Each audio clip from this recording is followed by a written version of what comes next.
Thank you very much, Paul. And thank you, Lorette and Paul, for putting together this very stimulating discussion, which, you know, given recent events and developments, has all the more urgency.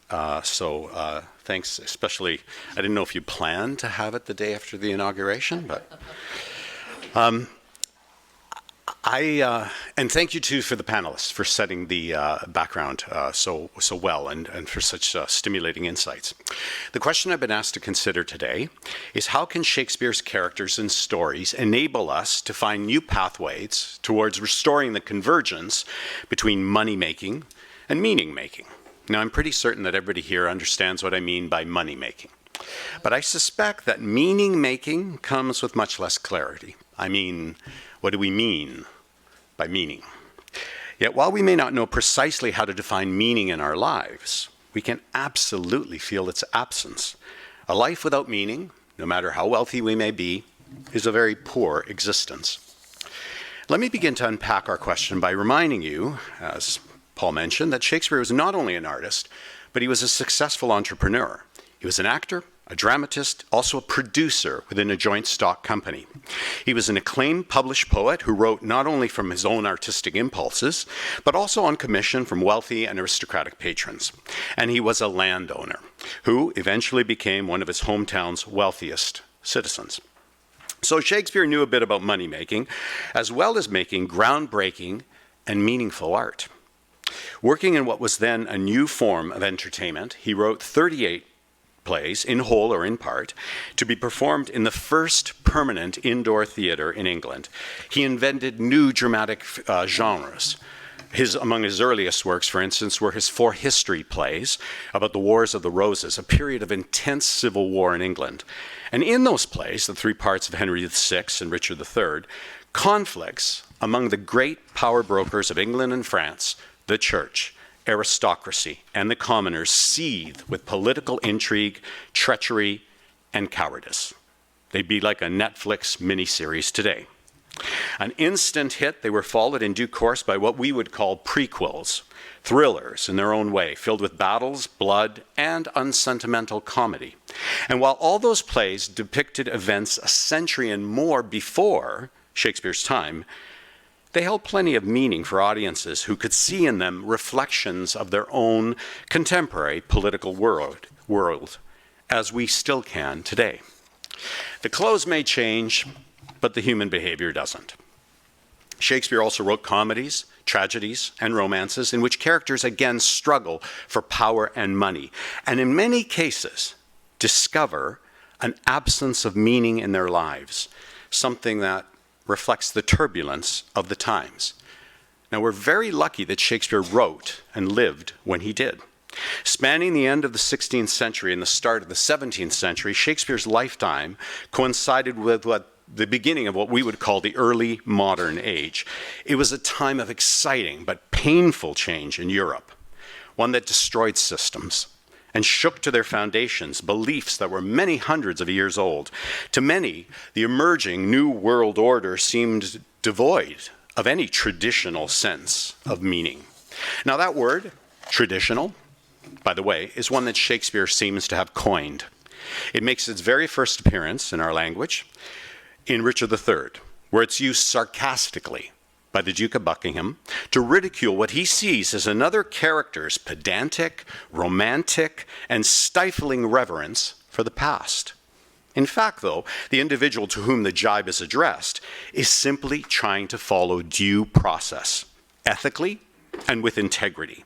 Qualities to disruptors like Buckingham and Richard seem antiquated, meaningless, and best done away with.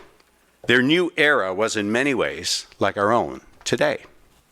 The Reformation of the early 16th century destroyed the shared notion of God in Western Europe. A common faith had once lent meaning to people's lives and afforded them a universal certainty of what constituted virtue and sin. People could comport themselves accordingly and die in the hope of heaven. But now Protestants and Catholics accused each other of heresy, and the once unifying force of religion became the cause of division and war. Meanwhile, A largely land-based feudal agricultural economy, which connected people to the soil and the seasons, was being replaced by a capitalist system based on trade. And while working the land had always been hard, it was made all the more so by the Little Ice Age, which began mid-century. This climate phenomenon resulted in poor crops, famine, civil unrest, all paralleled in Shakespeare's play Coriolanus. It also accelerated the deforestation of England and increased the use of coal, which made London's air at times unbreathable. Eager to maximize profits, landowners began enclosing what had once been common lands before, where the public could plant small gardens, reserving them instead for private uses, such as grazing flocks of sheep for the newly developing wool industry. Even people's vision of the great globe itself was dissolving with the discovery of the New World across the ocean. This expanded knowledge of our planet soon led to exploitation and slavery. Not so much a brave new world as a heartless one. Even more radically, scientific discoveries upended long-held assumptions about humanity's place in the solar system. By showing that the Earth circled the sun, rather than the other way around, Copernicus removed humanity from the center of God's universe. And in the world of politics, the power of the people, already circumscribed by limited representation in the House of Commons, was being threatened by a new absolutist monarch in King James I. It was a pre-revolutionary age, one in which the generation of wealth seemed increasingly divorced from the ways of the past, from the good of the common people. The result of all this was a hunger for greater understanding, a hunger for meaning, questions about the nature of God, the nature of the universe, and humanity's place in it abounded. Such questions drove a renaissance in the literary arts, inspiring writers to explore new possibilities, Cervantes in the early novel, Montaigne in the personal essay, and Shakespeare in drama. It was in this time of economic turmoil that Shakespeare made his fortune. His father was a glove maker, a successful bourgeois tradesman and alderman, but William didn't follow in the family business. He took a very different path, leaving the rural town of Stratford for London to engage in the new entertainment industry of theater. It was an expansive time, perhaps much like the days of the early filmmakers in the past century. Now, on the evidence of his plays, Shakespeare was clear-eyed about the power of money. The Merry Wives of Windsor, perhaps his closest approach to the genre known as citizen comedy, is full of characters who want money, and they are willing to use any means to get it, especially romance. We hear such lines as, "If money go before, all ways do lie open," and "Money's a good soldier, sir, and will on." True love does eventually carry the day in that play, but it's despite the presence of money, not because of it. In King John, we see the power of money in politics. When we first meet the hero of the play, Philip Falconbridge, the bastard, whose father was likely Richard the Lionheart, he's a newcomer to the court, a comparative innocent in the ways of the political and the financial world. He's soon stunned to see how good intentions and idealism come to a quick end when faced with an unholy mix of money, power, and self-interest. Mad world, mad kings, mad composition, he exclaims, summing up the moral bankruptcy around him in a single word: commodity. Commodity, that same purpose changer, that sly devil, that broker that still breaks the pate of faith, that daily break vow, he that wins of all, of kings, of beggars, old men, young men, maids. Commodity has beguiled the kings of England and France into hypocritically abandoning their honorable resolve to do good in favor of an easier and much more lucrative path. But Philip is learning fast the way of the world. After ranting bitterly about the allure of self-interest, he surprises us with this conclusion. "And why rail I on this commodity? Because he hath not wooed me yet. Not that I have the power to clutch my hand when his fair angels would salute my palm, but for my hand, as unattempted yet, like a poor beggar raileth on the rich. And whiles I am a beggar, I will rail, and say there is no sin but to be rich. And being rich, my virtue then shall be to say there is no vice but beggary. Since kings break faith upon commodity, gain be my Lord, for I will worship thee. And so the former innocent seems to eagerly take his turn in line at the trough. But William Shakespeare is giving us a bit of a red herring here, misleading us so he can surprise us later when Philip the Bastard turns out to be one of the only, if not the only, honorable person in this entire play. Now, a word about how Shakespeare sometimes arrives at meaning. He likes to float words like a currency to determine their true value. At the beginning of King John, we find ourselves, the audience, he makes us complicit, laughing at such words as honor and legitimacy, which in an early situation in the play suggests are inflated in value and even a little absurd. Then, when the clever and ruthless people take over the action of the play, and a young prince, a child, with a legitimate claim to the throne, is imprisoned and is about to have his eyes burnt out, we come to realize what the true meaning and value are of those words. Power without honor, legitimacy without compassion, leads to hell. In play after play, Shakespeare shows us situations where money corrupts, as it does the senators in Timon of Athens. As Timon says, large-handed robbers your grave masters are, and filch by law. That line surely resonates in our world today. More importantly, he also shows us situations where characters realize the emptiness of power and wealth, and through the pain of loss, finally understand where true value lies. In the words of the song, you don't know what you got till it's gone. And that is the bitter truth at the heart of the great tragedy, King Lear. Now that play concerns the families of two men. Lear, who's decided to take early retirement and divide his kingdom among his three daughters. Spoiler alert, it doesn't end well. And the Earl of Gloucester, who has two sons, Edgar and the illegitimate Edmund. In the opening scene, Gloucester admits to another courtier on stage, the Earl of Kent, that he has often blushed to acknowledge his bastard son. His son is standing right there. He then goes on to make off-color jokes about Edmund's extramarital conception.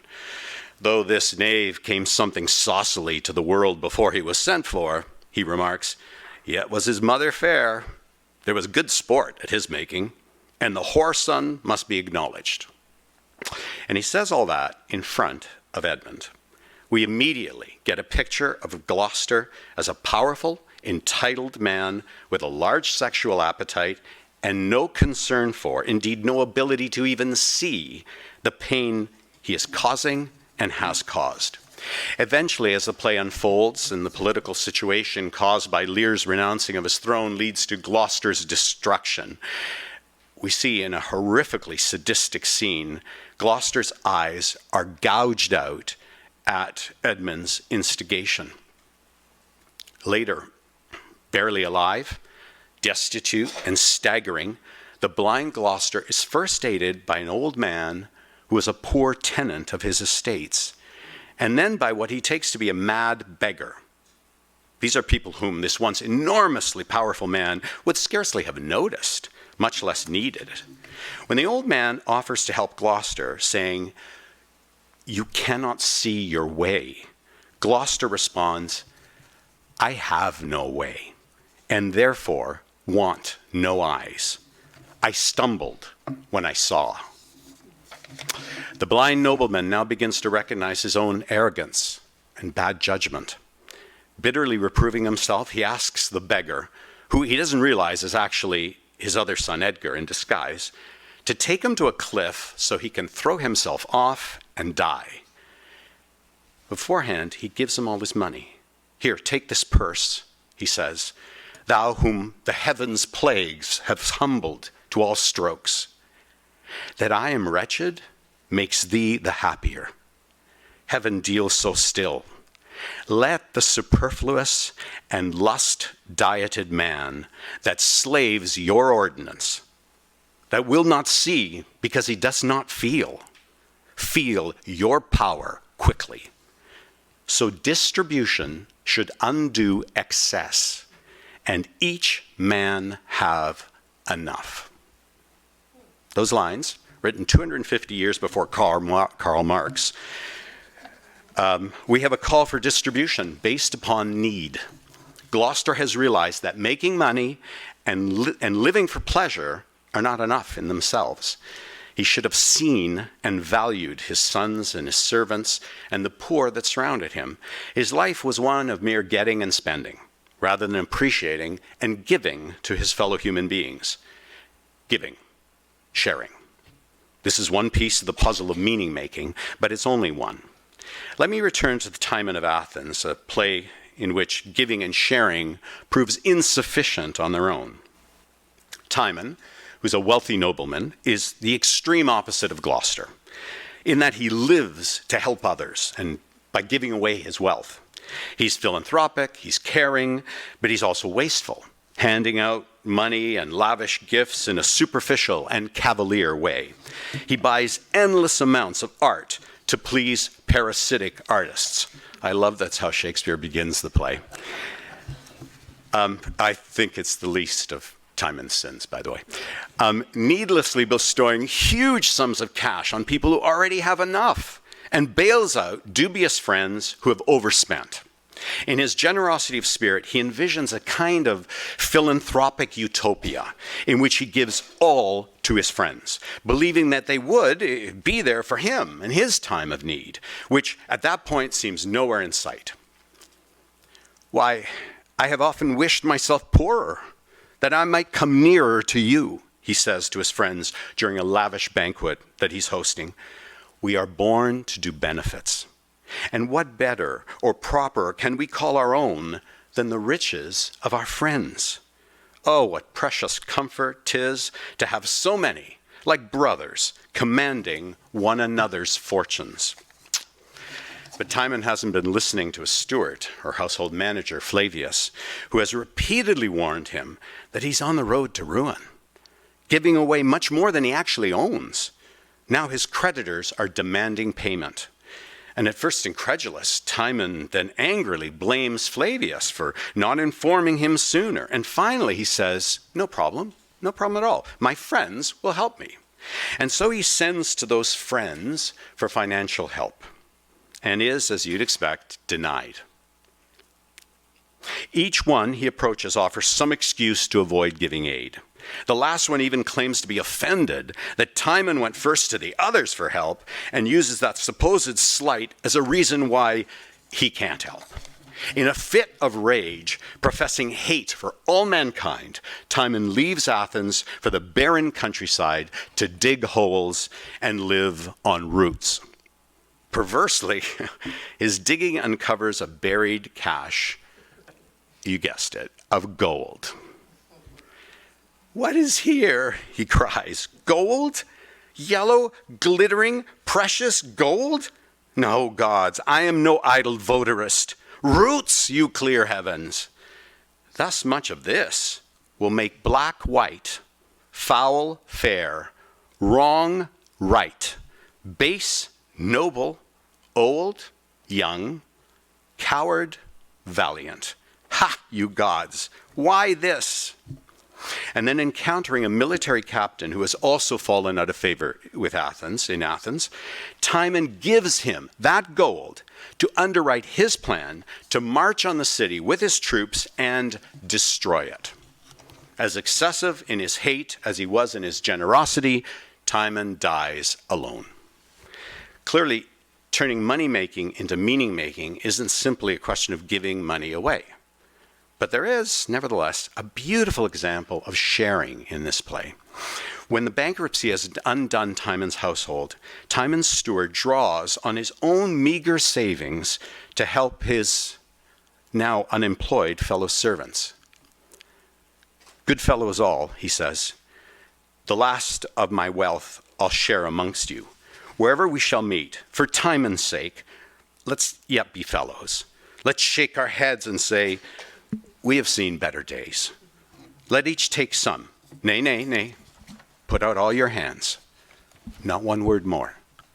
Thus part we rich in sorrow, parting poor. This kind of sharing has meaning. In a time of need, one who has little gives to others who have none, to help them bridge a tough period and build a future. On the evidence of his writing, Shakespeare believed in moderation, in valuing and taking care of what you have, in modesty and simplicity. He was not a fan of the dramatic in life.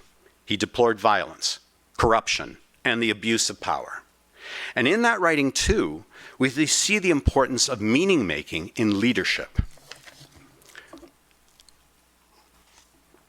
Richard II was the last of England's kings who could claim divine right as the representative of God on earth. Coming to the throne as a willful, entitled young man, he surrounded himself with flatterers and alienated the aristocracy by raising taxes and spending lavishly on himself and his favorites. When he was opposed by his uncle, he had him killed. When called to account for this by his cousin Bolingbroke, he banished him and confiscated his estates to pay his own debts. He also alienated the common people by excessive taxation and poorly run wars that cost many lives. In one beautiful scene, Shakespeare has Richard's queen overhear their gardener and his assistant talk of the political troubles that her husband faces.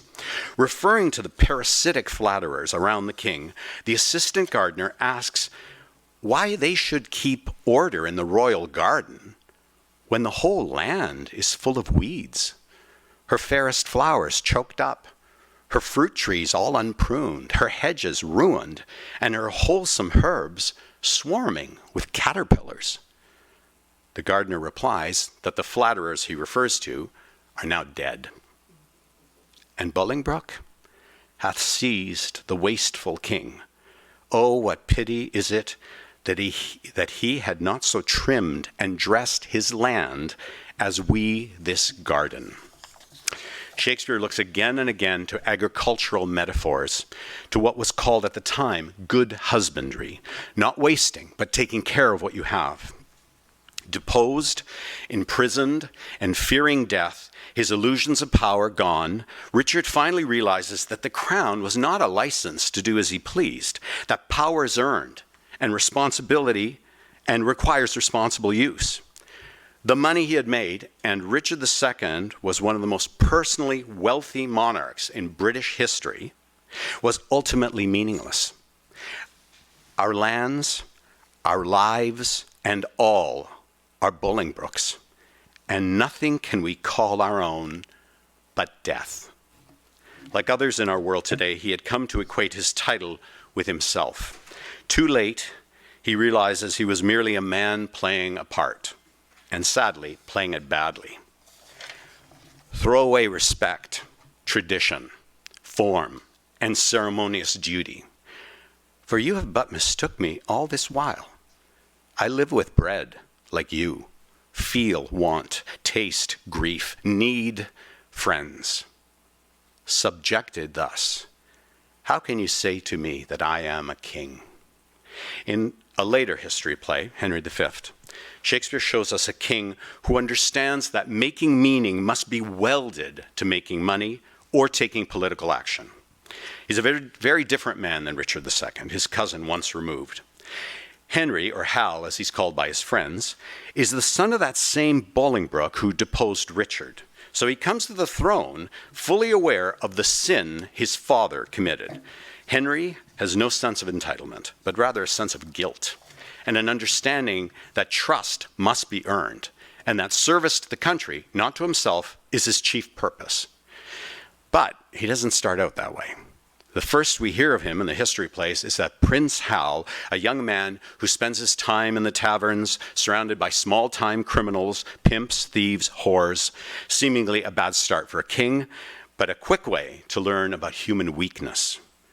Upon his father's death, he renounces that way of life and his former friends, but for a time, his former reputation stays with him, and thus the Dauphin, the Prince of France, dismissing Henry as an idle playboy, quickly challenges England's occupation of certain French lands. Henry's response not only meets the Dauphin's challenge, but also imparts new meaning to his youthful, wild behavior. We understand him well, how he comes o'er us with our wilder days, not measuring what use we made of them. We never valued this poor seat of England, and living hence, did give ourself to barbarous license, as 'tis ever common that men are merriest when they are from home. But tell the Dauphin I will keep my state, be like a king, and show my sail of greatness when I do rouse me in my throne of France. Henry deploys money-making to advance the interests of his nation. He understands that his father's overthrow of a divinely anointed king has divided the country into factions, and he's well aware of the question that must be in the subject's mind. If Richard II could be removed by force, could the same not happen to Henry V? So to deflect that question and avoid the horror of civil war, he seeks to unite his nation by going to war with France. But as we saw with Richard II, it's one thing to declare war, and it's another to convince the nation that the conflict is necessary and for their benefit. That requires making meaning. And to do so, Henry takes time in his darkest hour to show care for those around him who are about to risk their lives. With his army vastly outnumbered, tired, and afraid, he walks among the soldiers in the early hours before what he knows will be the decisive battle, walking from tent to tent, as the chorus in the play tells us. Forth he goes and visits all his host, bids them good morrow with a modest smile, and calls them brothers, friends, and countrymen. If Henry's afraid, he doesn't let it show, because he understands that it's his duty to give the soldiers courage and to make them feel that they're fighting for a just cause. He must make meaning out of the random chaos of war. That is his service to those around him. So he walks among them with cheerful semblance and sweet majesty, that every wretch, pining and pale before, beholding him, plucks comfort from his looks.